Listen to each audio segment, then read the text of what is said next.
অসম চৰকাৰৰ কেবিনেট মন্ত্ৰী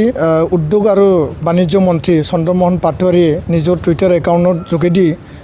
তেওঁ লিখিছে যে সেল্ফ ডিক্লাৰেশ্যনৰ যোগেদি কোনো প্ৰায়ৰ পাৰমিশ্যন নলোৱাকৈ 3 বছৰলৈকে ইয়াত নতুনকৈ উদ্যোগ স্থাপনৰ কাৰণে এটা ৰাস্তা মুকলি কৰি দিয়া বা উদ্যোগ স্থাপন কৰিব পাৰে এই কথাটো লিখিছে আৰু এটা অৰ্ডিনেন্স বা অধ্যাদেশ আনি পেলাই অসম চৰকাৰে এই ৰাস্তাটো মুকলি কৰি দিয়া বুলি কৈছে। নিখিল বড়ো ছাত্ৰ সন্থা আমি উদ্যোগ প্ৰতিষ্ঠানৰ বিৰোধী আমি নহয় বা আমি উন্নয়ন বিৰোধী নহয়। আমি নতুন উদ্যোগ আমি ওয়েলকাম জনাওঁ বা উন্নয়নো আমি ওয়েলকাম জনাওঁ, কিন্তু এই অসমৰ যি খিলঞ্জীয়া মানুহৰ যি ভূমি আছে বা ট্ৰাইবেল বেলেন ব্লক যি ভূমি আছে এইটো আজিলৈকে সুৰক্ষিত নহয় আৰু যাৰ কাৰণে হৰিশংকৰ ব্ৰহ্মৰ কমিটি যি লেণ্ড প্ৰটেকশ্যন কমিটি গঠন কৰি দিয়া হৈছিল, ৰাজ্য চৰকাৰক ইয়াৰ প্ৰতিবেদন দাখিল কৰা হৈছে বা দিয়া হৈছে। তো ইয়াৰ অধীনত মানে আমাৰ যিখিনি ভূমি এই ভূমিখিনি সুৰক্ষিত কৰাৰ কাৰণে আমি আহ্বান জনাই আহিছোঁ আৰু এই সময়ত অসমৰ বাণিজ্য মন্ত্ৰী বা উদ্যোগ মন্ত্ৰী চন্দ্ৰমোহন পাটোৱাৰীয়ে যি অৰ্ডিনেন্সৰ কথা যি তেওঁলোক উল্লেখ কৰিছে সেই অৰ্ডিনেন্সটো অসমৰ ৰাইজক তেওঁলোকে মুকলিকৈ জনোৱা উচিত বা এইটো ভালকৈ জনাব লাগে। এতিয়ালৈকে আমি এইটো বিতংভাৱে হোৱাইট পেপাৰ আমি দেখা নাই, তো এইটোলৈ আমাৰ সন্দেহ আছে আৰু আমাৰ ভয় আছে। তো কোনো এটা ইণ্ডাষ্ট্ৰিয়েলিষ্ট বা উদ্যোগ স্থাপনৰ কাৰণে যদি খেতি পথাৰ বা ট্ৰাইবেল বেলেন ব্লক বা খিলঞ্জীয়াৰ ভূমি যদি কাঢ়ি লোৱা হয় তেতিয়াহ'লে এই অঞ্চলত এটা বৃহৎ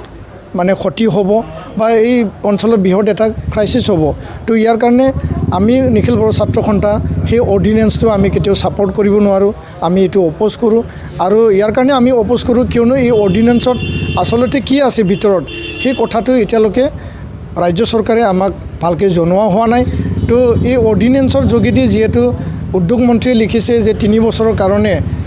কোনো পাৰমিশ্যন নলোৱাকৈ সেল্ফ ডিক্লাৰেশ্যন দিয়ে কোনো এটা ভূমি বা মাটি তেওঁলোকে ইচ্ছাকৃতভাৱে বা ইচ্ছা কৰিয়ে মানে ল'ব পাৰিব, সেই কথাটোলৈ আমি কেতিয়াও মানি ল'ব নোৱাৰোঁ। তো অসমৰ মুখ্যমন্ত্ৰী ডাঙৰীয়া, অসমৰ যিখিনি কেবিনেট মন্ত্ৰী আছে, আমি আহ্বান জনাব বিচাৰিছোঁ অসম চৰকাৰক যে এই যে অৰ্ডিনেন্স এই অৰ্ডিনেন্সলৈ আপোনালোকে গভীৰভাৱে বিশ্লেষণ কৰক আৰু আমি দাবী জনাইছোঁ যে তেওঁলোকে এইটো মনচুন বা এই যি ছামাৰ ছেশ্যনৰ যি অধিৱেশন আছে এছেম্বলিৰ তাতে এটা বিল আনি আলোচনা বিলোচনা কৰি পজিটিভ নেগেটিভ ৰাইজৰ মতামত বা এছেম্বলিৰ মানে MLA সকলৰ মতামত লৈ পেলাই অসমৰ ৰাইজৰ খিলঞ্জীয়া ৰাইজৰ বা জনজাতি বেষ্টনী ভূমি কোনো ক্ষতি নোহোৱাকৈ যাতে উদ্যোগ স্থাপন কৰাৰ এটা ৰাস্তা মুকলি কৰি দিয়ে। কাৰণ এনেকুৱা অৰ্ডিনেন্সৰ যোগেদি এটা মাৰাত্মক এটা সিদ্ধান্ত লৈ পেলাই কাৰোবাৰ মাটি কাঢ়ি লোৱাটো আমি কেতিয়াও এইটো আমি মানি ল'ব নোৱাৰোঁ। তো ইয়াৰ কাৰণে অসম চৰকাৰক আমি আহ্বান জনাইছোঁ সকলো কাম যাতে সুস্থিৰভাৱে তেওঁলোকে সিদ্ধান্ত লয় আৰু এই গোটেই কথাটো যাতে অসম চৰকাৰে ৰাইজক জনায় আৰু আহি থকা সময়ত যাতে উদ্যোগ স্থাপনৰ নামত কাৰো ভূমি জবৰদস্তিকৈ যাতে কাঢ়ি লোৱা নহয় সেই কথা আমি দাবী জনাইছোঁ। আৰু আমাৰ ফৰেষ্ট অঞ্চলৰ যিখিনি ভূমি এতিয়াও মাটি পট্টা পোৱা নাই, আমি দাবী জনাই আহিছিলোঁ যে জনজাতিসকল বা ফৰেষ্ট ডুৱেলাৰ্ছসকল এতিয়াও ভূমি পট্টা পোৱা নাই। শোণিতপুৰ বিশ্বনাথত এতিয়াও আজিৰ তাৰিখত কাকি বা গোলাঘাট অঞ্চলত এতিয়াও বা BTC অঞ্চলতো বহুখিনি মানে